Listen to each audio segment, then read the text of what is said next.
All right, let's jump right into this explainer. We spend so much time figuring out how to make buses run faster or how to design these ultra-efficient route maps. But today, we're going to focus on something entirely overlooked. What exactly happens when a public transit journey pauses but hasn't actually ended? It is a massive blind spot in how we think about mobility, and we're going to break down exactly how to fix it. Every journey begins with movement, but not every journey ends with comfort. I want you to really picture this scene for a second. Imagine a midnight arrival at a district bus terminus. You've been traveling for hours. The heavy bus engine finally shuts off, the doors swing open, and you step out into that cold night air. You're just physically exhausted. Your connecting bus isn't until 6 a.m., and right now it's 1 a.m. Look around that station. Where are you supposed to go? For millions of people, the reality is just waiting through these grueling delays without any adequate facilities to even sit down, let alone actually rest. Which brings us directly to the big question.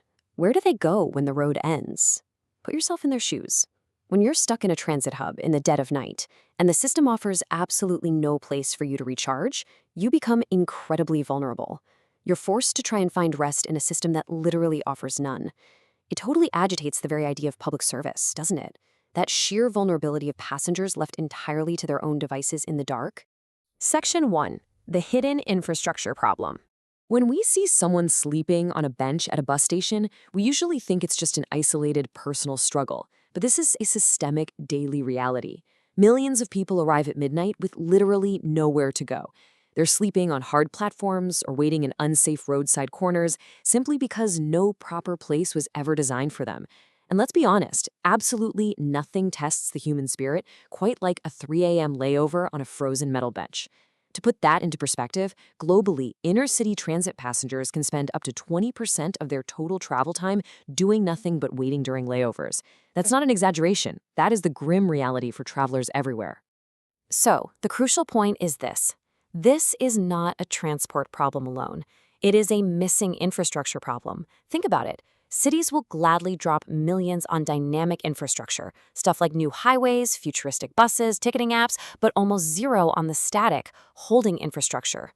We built the motion, for sure, but we completely forgot to build the pause. Section 2. Reimagining the bus terminus. Enter the Transit Hostel. But what's really interesting here isn't just the building itself, it's the location.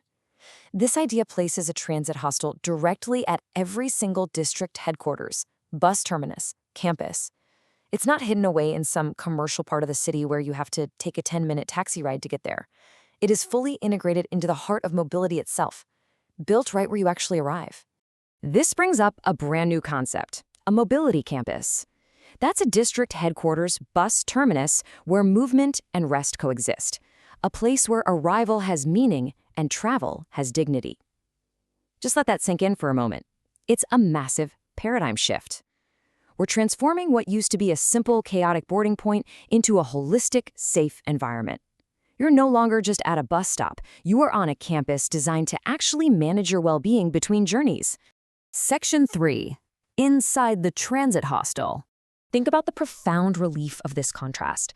Instead of our current reality, exposed streets, unsafe waiting, trying to track down some random, unregulated private lodging in the middle of the night, you have the transit hostel reality. You step off your bus, you walk just a few feet, and you are in a structured resting space, clean dormitories, 24/7 security. It is night and day. Imagine escaping the chaos of wandering the streets and walking straight into a completely secure, dedicated space. We are talking about clean dormitories, separate, designated zones for men, women, and families to make sure everyone is comfortable, affordable rooms that are explicitly meant for short stays, 24/7 sanitation, which means working, actually clean bathrooms all through the night, and constant security. Every single one of these features hits the nail on the head when it comes to the most vulnerable points of late-night travel. It provides reliable care exactly when the traveler is the most exposed. Because ultimately, this is not luxury. This is basic travel dignity. I really want to emphasize this. Having a safe place to wait and a clean bathroom between transit legs, those are fundamental human rights in travel. They're not some premium perk reserved for those who can afford an expensive hotel next door. Basic amenities for resting are just the absolute baseline of human dignity. Section 4. Not just for passengers. Now, you might be thinking this is exclusively about advocating for passengers, but it actually supports the whole operational ecosystem. Yes, passengers get safety from late-night arrivals and structured shelter, but look at the transport workers. The drivers, the conductors, they desperately need rest between exhaustive shifts, which leads directly to system stability and better worker health. The people who are quite literally keeping the network alive need this built-in rest just as much as the riders do.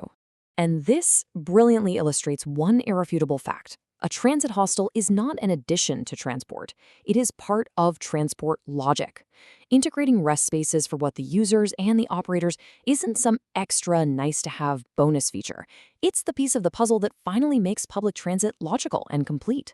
You literally cannot have a truly functioning system if the people operating it and the people using it are completely depleted between routes. Section 5, Dignity in Public Travel. So let's look at the paradigm shift here. It's a macro-level philosophical shift in how we build our cities. Step 1, we have to treat travel as a whole, complete system, not just a fleeting moment of movement. Step 2, we move the baseline from uncertainty to guaranteed shelter. And step 3, evolving from leaving people in exposure to actively providing care. This is exactly how public travel goes from being a grueling physical test of endurance into a truly dignified experience. Ultimately, building what happens after the road ends for a day is what really matters. True infrastructure development isn't just about pouring more asphalt or buying a fleet of new buses. It's fundamentally about managing those vital, quiet spaces between the movement. It's about building the infrastructure for the pause. So, I'll leave you with this final provocative thought to chew on. Is a transport system measured only by how far it moves people, or by how safely it holds them in between? Think about the transit hubs in your own city right now. How do they measure up? Does your city just move you, or does it hold you safely when that movement inevitably stops? It's a question that completely changes how we measure the success of our public spaces. Thanks for joining me on this explainer, and I hope it changes the way you look at your next transit journey.